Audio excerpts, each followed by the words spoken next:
अस्सलामु अस्सलामुअलैकुम वरहमतुल्लाहि वबरकातुहू।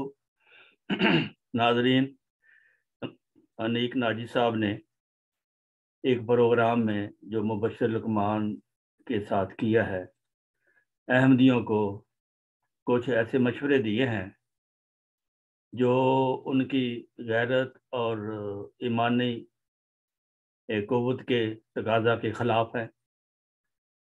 वो उन्होंने नेक नीति से ही मशवरे दिए होंगे, मैं नहीं कह रहा।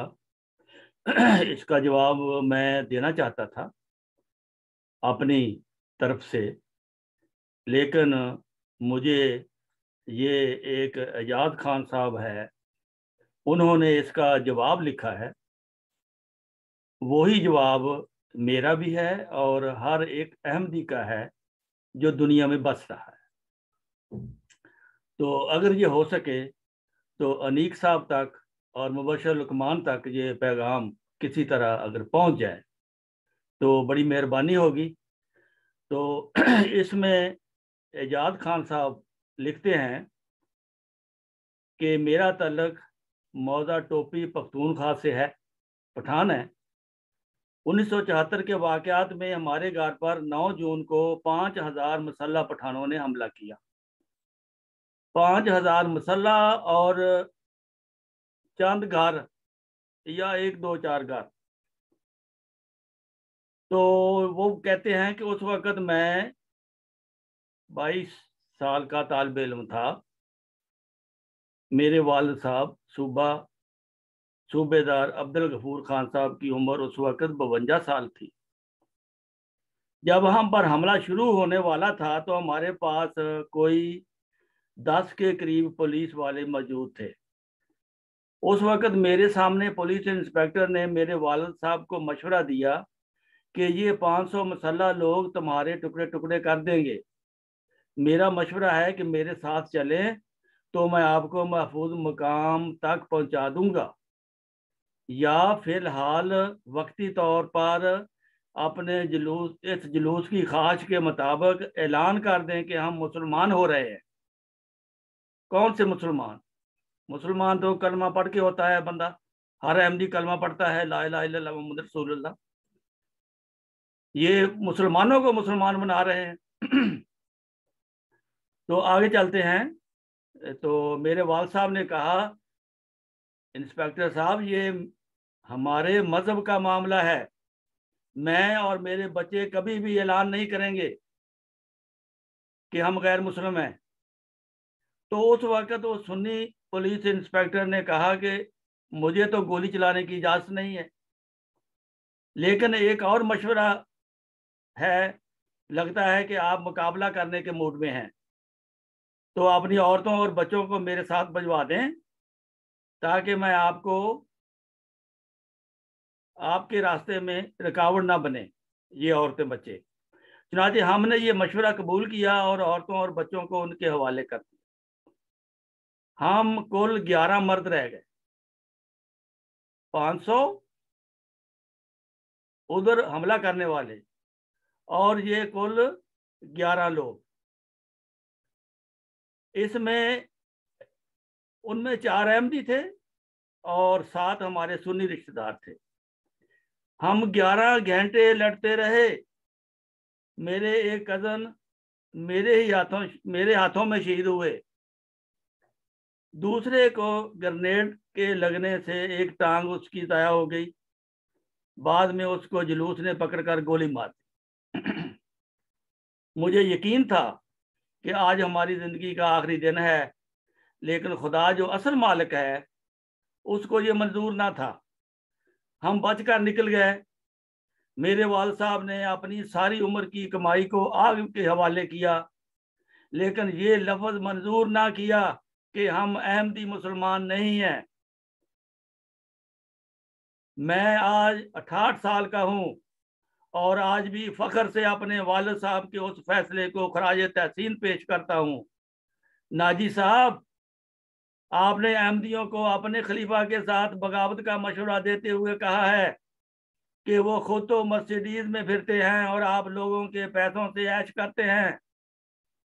मुझे समझ नहीं आती कि आप गैर अहमदी हजरात को हमारी अपनी मर्जी के दिए हुए चंदों से क्यों इतनी परेशानी होती है।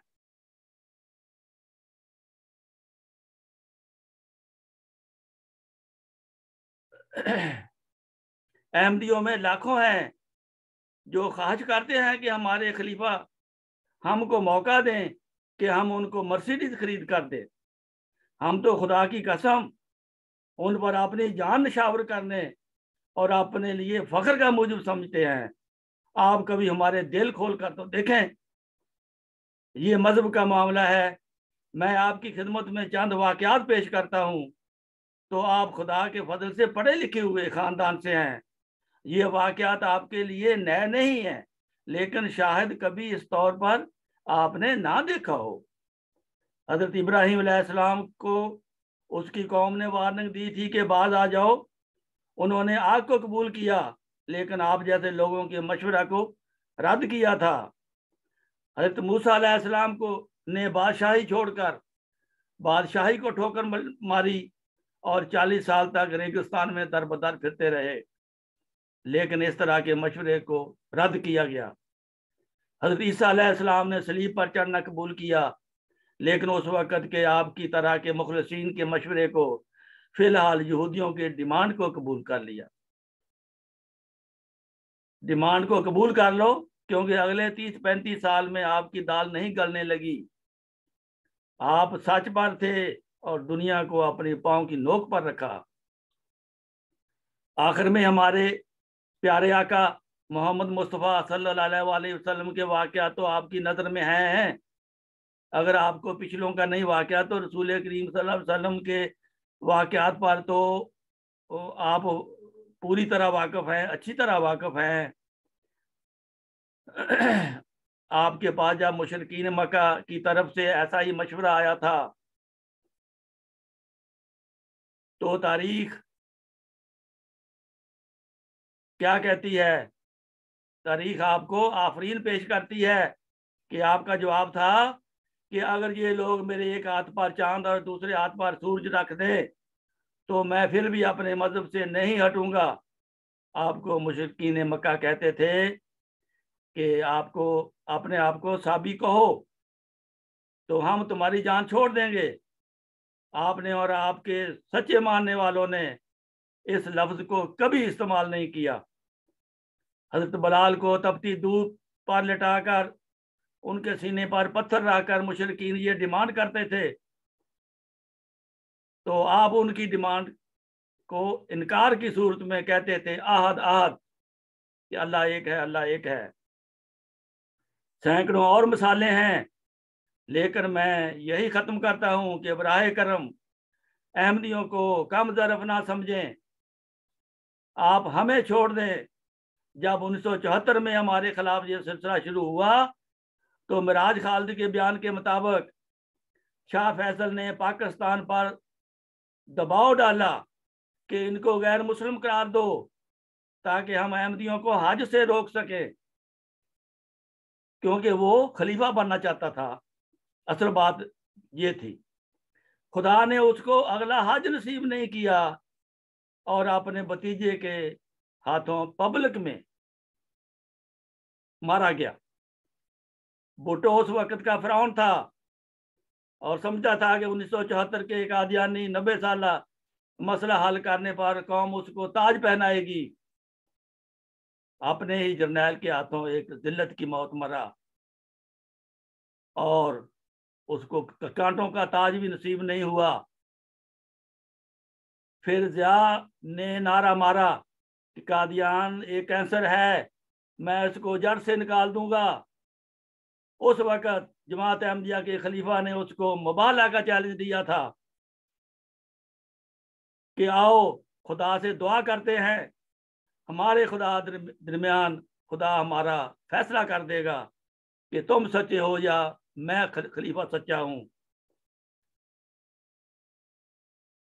कौन झूठा है और कौन सच्चा है ये दुनिया भी देख लेगी। खुदा ने उसके जिस्म के टुकड़े टुकड़े कर दिए, ये आपको पता है। सारी दुनिया ने देखा, आज तक उसकी वजह मालूम नहीं हो सकी। बाकी एक बात वाज़ेह करता हूँ कि अगर कोई अहमदी अपने आप को जमात से अलग करना चाहे तो 100 बिस्मिल्लाह, ये हर अहमदी का ज़ाती मामला है। अनीक साहब, जमात अहमदिया को इस वक्त ना आपकी, ना ही आपके वालिद साहब की, ना ही मुबश्शिर लकमान की ज़रूरत है, और ना ही आप में से हमें किसी ने बचाना है। अल्लाह ताला हमारा मालिक है, जो 135 साल से बचाता चला आ रहा है। दुनिया इस जमात का कुछ नहीं बिगाड़ सकी और ना ही बिगाड़ सकेगी, ये मैं आपको बता दूं। हालात कैसे भी हों, अल्लाह ताला गैब से जब मदद करता है तो दुनिया हैरान रह जाती है। मैं आपकी नीयत पर शक नहीं करता। आप इस आग में कूद कर अगर देखें तो आपको वो मज़ा आएगा, तो आप कहेंगे कि मैंने तो अपनी ज़िंदगी ज़ाया ही कर दी थी। तो ये है, जमात अहमदिया को ऐसी आग से, ऐसी शहादतों से कोई परेशानी नहीं है। अल्लाह ताला इस जमात का मालिक है और वो ही इसकी हिफाजत करता है। और उसने आज तक 130-35 साल पहले के जितने वादे किए थे हजरत मसीह मौऊद अलैहिस्सलाम पर, 100% पूरे किए। उस वक्त जब अकेले मिर्जा गुलाम अहमद कादियानी थे, आपको अल्लाह ताला ने कहा कि मैंने आपको इस जमाने का मसीह मऊद बनाकर भेजा है, मैं आपकी मदद करूंगा, मैं आपकी तबलीग को दुनिया के किनारों तक पहुंचाऊंगा।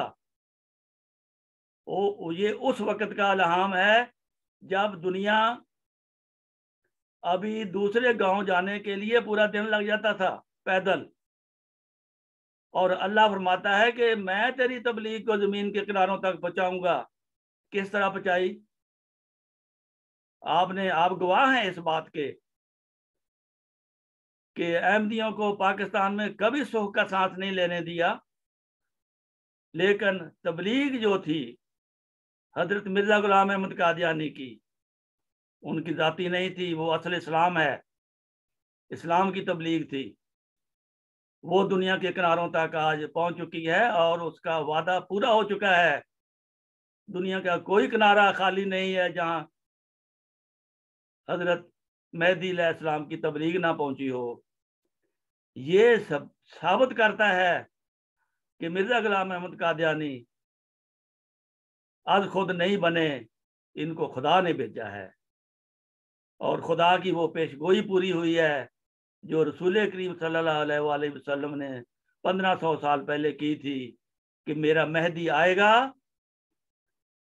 वो मेरे मजहब को, मेरी तालीम को दुनिया में पाया तकमील तक पहुंचाएगा, और तबलीग के ज़रिए मेरा पैगाम, जैसा कि मैं पूरी दुनिया के लिए हूँ, रहमतुल लिल आलमीन हूँ, ये मेरी तबलीग जो है मेरा मेहदी आके मुकम्मल करेगा।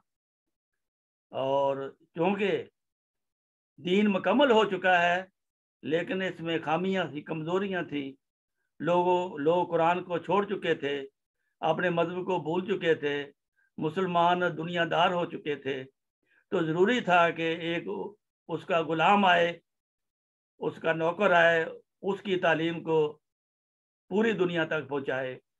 और ये काम हज़रत मिर्ज़ा गुलाम अहमद कादियानी, मसीह मऊद व मेहदी मऊद ने आकर मुकम्मल किया। व आखिर दावाना अनिल हम्दुलिल्लाहि रब्बिल आलमीन।